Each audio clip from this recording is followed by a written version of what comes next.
Hello friends, आपके अपने YouTube channel साहित्यिक नॉलेज में आपका स्वागत है। फ्रेंड्स, हम पढ़ रहे हैं हरिवंश राय बच्चन जी की आत्मकथा का प्रथम खंड क्या भूलूं क्या याद करूं। इस आत्मकथा का भाग 25 आज हम पढ़ेंगे। हम मूल पुस्तक का अध्ययन कर रहे हैं जो हिंदी साहित्य से संबंधित सभी परीक्षाओं के लिए उपयोगी सिद्ध होगा। तो चलिए हम अध्ययन शुरू करते हैं। पिछले सेशन में हम यहाँ तक पहुँचे थे कि हरिवंश राय बच्चन जी मैट्रिकुलेशन अर्थात हाई स्कूल की परीक्षा फेल हो चुके थे। आगे कहते हैं कि दूसरी बार परीक्षा देने पर भी मैं द्वितीय श्रेणी से पास हुआ था, जिससे शायद उन्हें कुछ निराशा हुई हो। उन्हें अर्थात इनके पिताजी को इतना पढ़ पुढ़ मर चुक कर भी जब मैं द्वितीय श्रेणी ही ला सका तो मुझसे आगे क्या उम्मीद की जा सकती थी।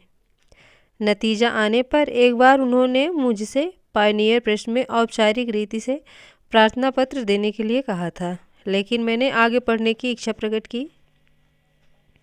उन्होंने मुझे समझाया कि वे शीघ्र सेवा मुक्त होंगे। पेंशन जो थोड़ी बहुत मिलेगी उससे घर का खर्च न चल सकेगा। इधर खबर है जल्द ही घर सड़क में आने को है। सिर छिपाने के लिए कहीं ज़मीन लेकर गुजर बसर करने लायक घर बनवाना होगा और इस काम में निश्चय ही मुआवजे में मिले रुपए से ज़्यादा खर्च होगा। फिर शालिग्राम की पढ़ाई अभी चल रही थी और शैल कुमारी भी ब्याहने योग्य हो रही थी। मेरे आगे पढ़ने का विरोध तो उन्होंने न किया, क्योंकि वे जानते थे कि विरोध से मेरी इच्छा और जिद पकड़ेगी। पर यह ज़रूर कहा कि अगर मैं अपनी पढ़ाई का खर्च ट्यूशन आदि करके चला सकूँ तो बेशौक पढ़ूँ।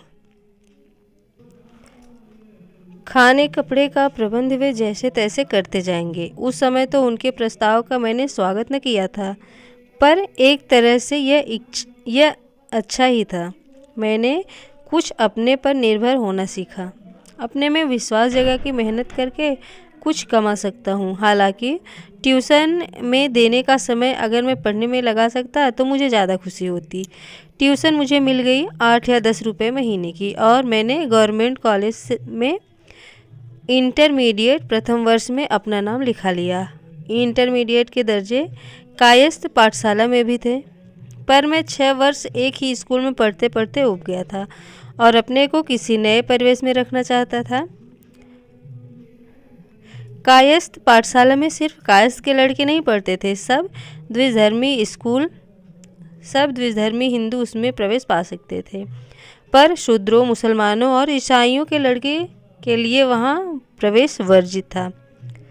कुछ असहयोग आंदोलन, कुछ गांधी जी के प्रभाव, कुछ अपने स्वाध्याय से मेरा दृष्टिकोण अब अधिक उदार हो गया था और किसी प्रकार की संकीर्णता से मुझे घुटन होती थी। गवर्नमेंट कॉलेज में सभी धर्म, सभी जातियों के लड़के पढ़ सकते थे।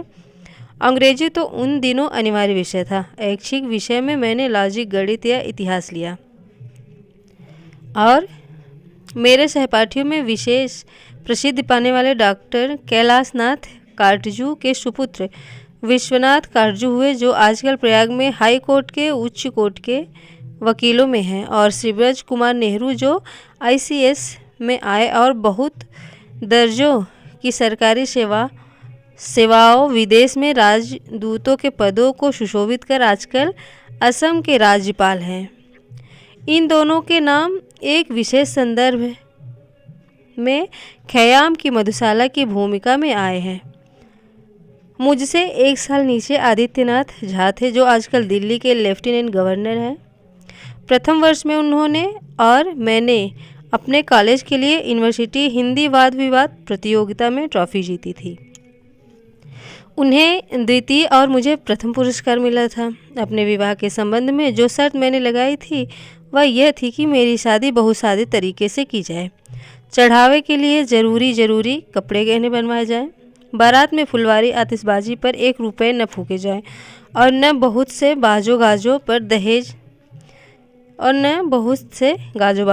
दहेज मांगा न जाए, जैसा उन दिनों आम रिवाज था। जो भी नगद रुपए मिले उनमें से अधिक बचाने की कोशिश की जाए और ये रुपए मेरी और मेरे छोटे भाई की पढ़ाई पर खर्च किए जाने के लिए अलग जमा करा दिए जाएं। पिताजी को मेरी सलाह पसंद आई और उन्होंने मुझे तदनुसार किया भी। मेरे 1 साल फेल हो जाने से सालिग्राम अब मुझसे सिर्फ 1 साल पीछे थे। उनके भी आगे पढ़ने की वही शर्त रखी गई।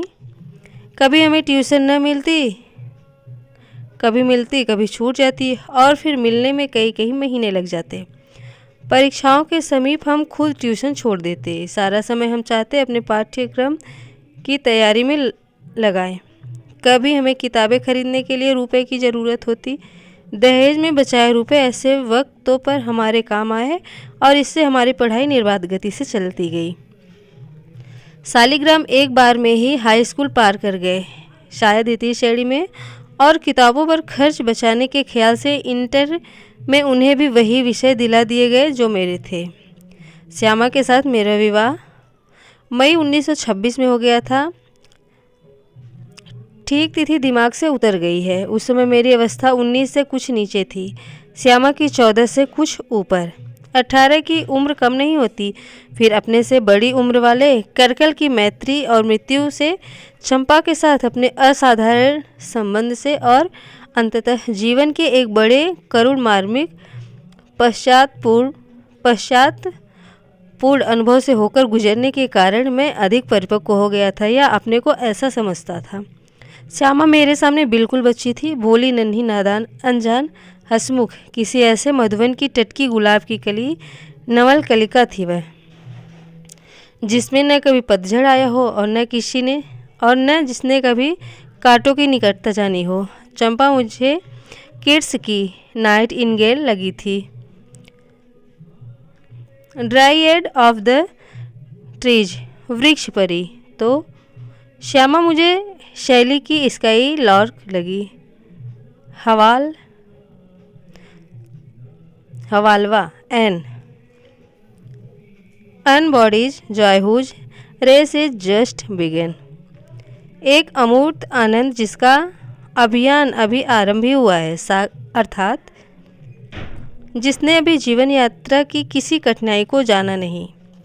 अपने पिछले गंभीर अनुभव से मेरा हृदय अब भी भारी भारी था। मैंने अपनी सुहागरात को जो अवगुंठन उठाया, उसके पीछे मैं एक ऐसा चेहरा देखना चाहता था जो मुझको समझ सके, जिसके उर में मैं कुछ अपने उर का भार उतार सकूं, जिसके समक्ष मैं कुछ अपना संताप पाप स्वीकार करके हल्का हो सकूं।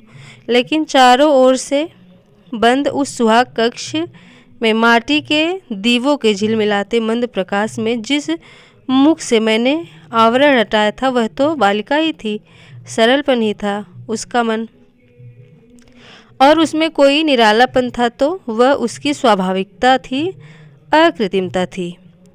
उसे वह रात कुछ सजाया संवारा गया था, पर वह तो ऐसा ही था जैसे कोई फूल को फूलों से सजा संवार दे। एक बार तो मुझे श्री मोहन की समझदारी पर संदेह हुआ, उसकी बुद्धि पर तरस आया। इसी अबोध में उसने मेरे योग्य और अनुकूल संगिनी होने की संभावना देखी थी। बलिहारी ऐसी अक्लमंदी की, पर मेरे सामने जो स्थिति थी उसका सामना तो करना ही था। मैं अपने पिछले जीवन की कुछ बातें करूं भी तो वह बेचारी क्या समझेगी। इसके सामने ऐसी चर्चा छेड़ना क्रूरता भी होगी, नासमझी भी। न जाने कैसे बिजली की धारा की तेज़ी से एक विचार मेरे मन में कौंध गया। यह मेरे स्तर तक नहीं उठ सकती तो मैं तो इसकी सतह पर उतर सकता हूँ।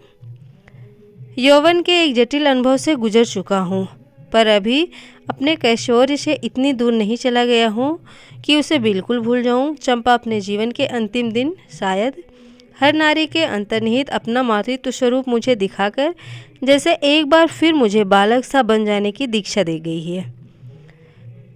इस भोली में अभी इतनी सूझबूझ नहीं है कि मेरे अभिनय को भाप सके। अभिनेता जिसका अभिनय करता है कभी कभी उसके मूल भाव में बहने लगता है, पर इस भोलेपन का अभिनय करना मेरे लिए बहुत आसान नहीं था।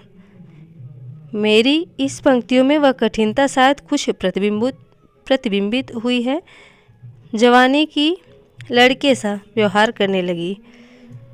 उस लड़कपन और जवानी के शुरू की उलझनों को क्या बताऊं। भूलने का नाम वे लेती नहीं है, मैं उन्हें कितना भुलाऊं। आगे कहते हैं कि कभी कभी मुझे ऐसा भी लगता था कि इस बालिका को मैं वात्सल तो दे सकता हूँ, पर प्रेम नहीं। यह संघर्ष भी शायद मेरी इन पंक्तियों में व्यक्त हुआ है।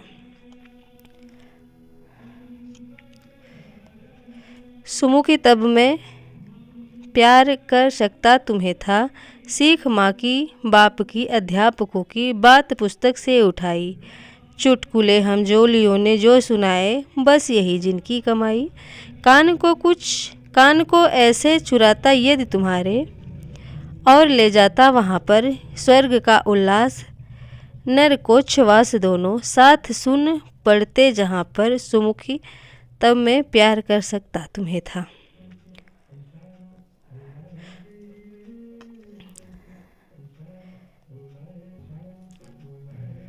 श्यामा के कान अभी तो स्वर्गोल्लास और नरकोच्छ्वास दोनों सुनने के लिए अक्षम थे, जिन्हें मैं साथ साथ सुन ही नहीं, नस नाड़ी में भी जी भोग चुका था। पर शायद मैंने श्यामा को निराश नहीं किया। उस बच्ची के साथ मैं बच्चा बन गया। उसे पत्नी समझना उस पर अत्याचार करना होता। मैंने उसे अपने खेल की सहेली बनाया। मेरे खेल की यह सहेली किसी दिन मेरे सुख दुख, आशा निराशा, सुकून और संघर्ष सबकी सहभागिनी और सहभोगनी बनेगी, इसका मुझे विश्वास हो गया। एक रात गली से कोई गाता हुआ चला जा रहा था, छोटी से बड़ी हो गई धीरज धरो राजा। मेरे लिए इन शब्दों में उससे कहीं ज़्यादा गहरे अर्थ थे, जिनका संकेत प्रायः इनमें समझा जा सकता है। विवाह के बाद विदा होकर वह पहली रात मेरे घर आई थी। तब वह 1 सप्ताह से अधिक मेरे पास नहीं रही। उन दिनों हमारे घर में पति पत्नी के लिए अलग कमरा नहीं था। हम रात को ही एक दूसरे से मिल पाते। जब सारा घर सो जाता या हमारे ऊपर कुछ कृपा कर घर के लोग सोने का बहाना बना मुंह फेर कर लेट जाते, और मैं दबे पाँव एक बंद कमरे में चला जाता, जहाँ श्यामा मेरी प्रतीक्षा करती होती। कभी कभी तो मुझे भय होता कि हम दोनों की खिलखिलाहट निश्चय बाहर सुनाई पड़ रही होगी और लोग जागते होंगे तो क्या सोचते होंगे। उन दिनों अपने जीवन को मैं पंत जी की इन पंक्तियों से ही सबसे अच्छी तरह व्यक्त कर सकता था। उच्छ्वास से मेरा परिचय हो चुका था, और बात को मुझे ऐसा लगा कि जो मैं जीने भोगने वाला था, जैसे उसकी अभिव्यक्ति उन्होंने कई वर्ष पूर्व कर रखी थी। ऐसे ही अनुभव किसी कवि को प्रिय बना देते हैं।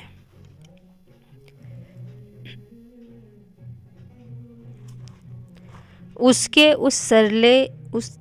उस सरल पने से मैंने था हृदय सजाया, नित मधुर मधुर गीतों से उसका उर था उश्काया।